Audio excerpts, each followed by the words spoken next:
ادامه بخش چهره‌های ماندگار. باباجان غفورов. باباجان غفورов عالم توانا و ارباب برجسته سیاسی و دولتی. قسم یکم. فرزند فرزانه ملت.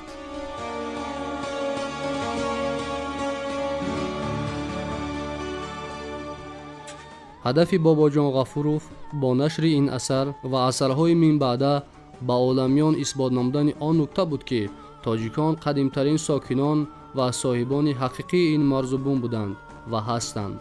در آن دوره‌ای که غایه‌های اینترناسیونالیسم ساخته مغز و استخوان نظام موجوده را فرا گرفته بود و همه گونه کوشش‌های خودشناسی ملی سرکوب می‌شدند، از جانب راهبر مقام اول جمهوری دست زدن به آموزش موضوع تقدیر تاریخی ملت تاجیک خود یک قهرمانی بود. این اثر شعله‌ای بود که به صحیفه‌های تاریک و فراموش گشته تاریخ ملت تاجیک روشنی انداخته پدیده‌های خودشناسی و افتخار ملی را تکمیل داد و به فرزندان بیداردل و فدایی روح بخشید. نشر این اثر در همان دوره از جسارت و متانت و وطنپروری عالم شهادت می‌داد. تاریخ مختصر خلق تاجیک به زبان روسی ترجمه و در یک مدت کوتاه 3 مرتبه در شهر مسکو نشر گردید.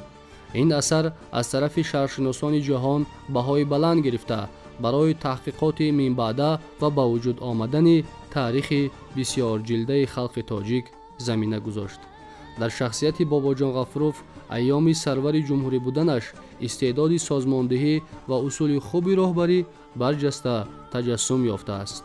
او بهر رواج و رونق اقتصادیات، علم و فرهنگ جمهوری تلاش ورزیده سعی و کوشش میکرد که در اداره کارهای دولتی و جمعیتی اصولهای راهبری دست جمعی جاری گردند، چون سرور اصیل و دوراندیش در ضمیر راهبران نسبت به خلق زحمتکش غمخوار و مهربان بودن را میپرورید.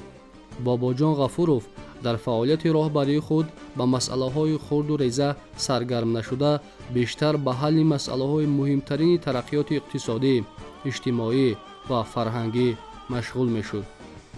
پیشامدهای استراتژی جمهوری را اندیشه نموده راه‌های مشخصی عملی گردانیدن آنها را معین میکرد. مثلا یکی از مسئله‌های دشوار ولی حیاتاً مهم جمهوری در سالهای بعد جنگی این مسئله تشکیل مهاجرت داخلی بود.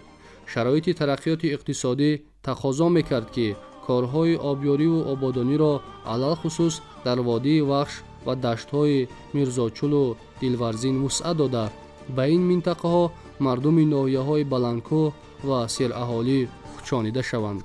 در آن دوره این مسئله نه فقط اهمیت بزرگ اقتصادی و اجتماعی داشت بلکه از جهت سیاسی نیز خیلی مهم بود. سیاست مهاجرت داخلی هنوز سالهای 20م 30م آغاز شده بود. تنها در دوام 5 سال بعد جنگی از ناحیه‌های کوهستان قراتگین، بدخشان، کلاب، زرافشان 18,000 عائله‌های دهقانان به وادی‌های وخش و ختلان و دلورزین کوچانیده شدند که آنها در انکشاف با سرعت خواجگی خلق تاجیکستان نقش مهم گذاشتند. باباجان غفورov ضمن سیاست مهاجرکنانی داخلی پیش از همه انکشاف من بعده اقتصادیات و حیات اجتماعی جمهوری، بلند برداشتن سطح زندگی خلق، متحد نمودن قواهای مهنتی و ایجادی و یگانگی مردم تاجیک را در نظر داشت. در نتیجه راهبری عاقلانه و فعالیت پرثمر باباجان غفورov جمهوری ما عاقبت‌های جنگ را برطرف نموده خواجگی خلق را ترقی داد. در دوام سالهای سروری این مرد فاضل خصوصاً در ساحه صنعت نتیجه‌های چشمرس به دست آورده شد. ساخته شدن کارخانه‌های کارکرد پخته در اویلی و ناحیه جبارسولوف، کامبینات کارکرد معدن تکاب، زواد ظرف‌های شیشگی خوجند، فابریکه کشت‌بافی دوشنبه، زواد مکانیکی کان بادام، کامبینات مواد ساختمانی وخش و غیره برای برآمدن از ورطه عقب‌ماندگی ترقی من بعده صنعت شرایط مساعد فراهم آورد. اینچنین ساختمان نیروگاه‌های برقی که در دوام آن سالها اوج گرفته بود برای انکشاف صنعت تاجیکستان تکان جدی گردید.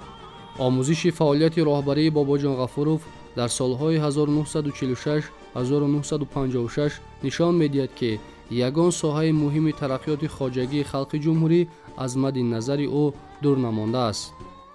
дар тамоми фаъолияти сиёсӣ, давлатӣ ва илмии ин марди наҷиб рӯҳияи арзишҳои умумибашарӣ афзалият дошт.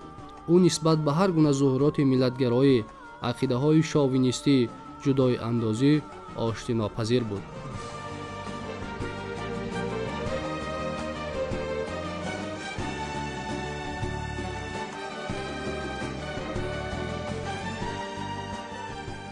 бахши чеҳраҳои мондагор дар боби Бобоҷон Ғафуров, олими тавоно ва арбоби барҷастаи сиёсиву давлатӣ дар қисми якум фарзанди фарзонаи миллат идома дорад. шуморо дар нашрҳои дигар ба идомаи рӯзгор, осор ва корномаи Бобоҷон Ғафуров таҳти унвони олими тавоно ва арбоби барҷастаи сиёсиву давлатӣ шинос хоҳем кард.